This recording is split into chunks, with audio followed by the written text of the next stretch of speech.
दिल्ली के मुख्यमंत्री अरविंद केजरीवाल को विवादित आबकारी नीति के मामले में मनी लॉन्ड्रिंग का आरोपी बताते हुए केंद्रीय जांच एजेंसी ने गिरफ्तार किया था।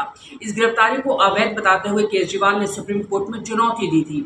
आज सुप्रीम कोर्ट ने इस केस में केजरीवाल को राहत देते हुए मामले को बड़ी बेंच के पास भेजने के साथ ही उन्हें सुनवाई होने तक अंतरिम जमानत दे दी है। वहीं सीबीआई द्वारा गिरफ्तारी के चलते केजरीवाल जेल से बाहर नहीं आ सकेंगे, जिस पर आम आदमी पार्टी ने सीबीआई पर हमला बोला है। अंतरिम जमानत मिलने के बावजूद केजरीवाल के रिहा न हो पाने को लेकर आम आदमी पार्टी के नेता और दिल्ली की मंत्री आतिशी ने कहा कि देश की हर अदालत अरविंद केजरीवाल को जमानत देना चाहती है। आतिशी ने कहा कि देश की उच्चतम न्यायालय ने आज अरविंद केजरीवाल को जमानत दे दी है। बीजेपी का है सारा षड्यंत्र।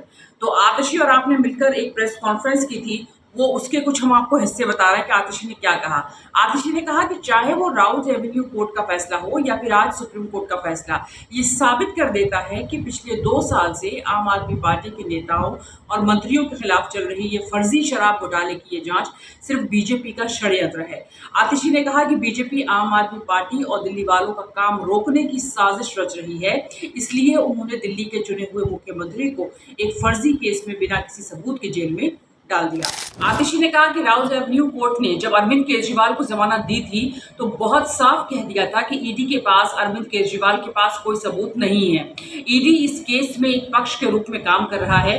कोर्ट की इस टिप्पणी पर सुप्रीम कोर्ट ने मुहर लगा दी। बीजेपी ने करवाया केजरीवाल को गिरफ्तार। जी हां, आतिशी ने कहा कि बीजेपी को ये पता था कि जब राउज एवेन्यू कोर्ट से जमानत मिल गई है और सुप्रीम कोर्ट से भी जमानत मिल जाएगी, इसलिए बीजेपी ने षड्यंत्र रचा और जिस दिन सुप्रीम कोर्ट में जमानत का केस आना था उससे पिछले दिन अपने एक और राजनीतिक हथियार सीबीआई से गिरफ्तार करवा लिया।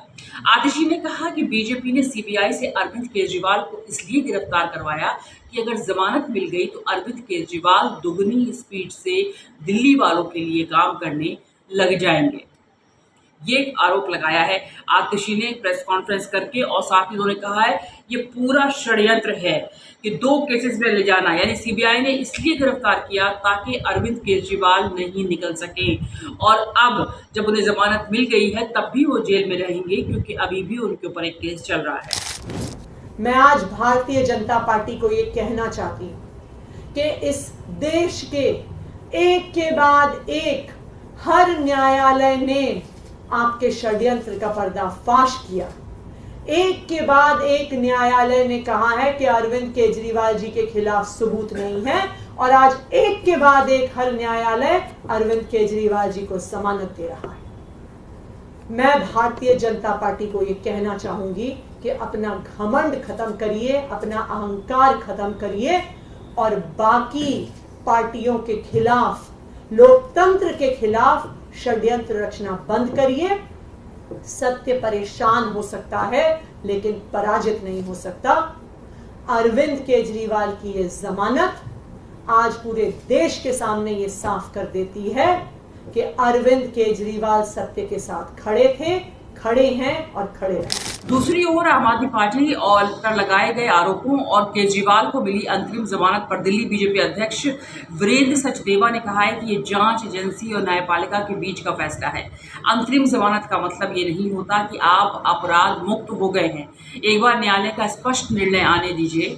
दिल्ली बीजेपी प्रदेश अध्यक्ष सचदेवा ने कहा कि ये दिल्ली की जनता अच्छे से जानती है कि अरविंद केजरीवाल ने जिस तरह से शराब नीति में घोटाला किया, चोरी की है, उसी तरह से ये नया स्कैम बिजली का है जिसमें दिल्ली की जनता को लूटने की कोशिश की जा रही है। अगर दिल्ली की जनता को लूटना, उनकी जेब में डाका डालना आम आदमी पार्टी की जीत है तो मनाएं इस जीत का जश्न।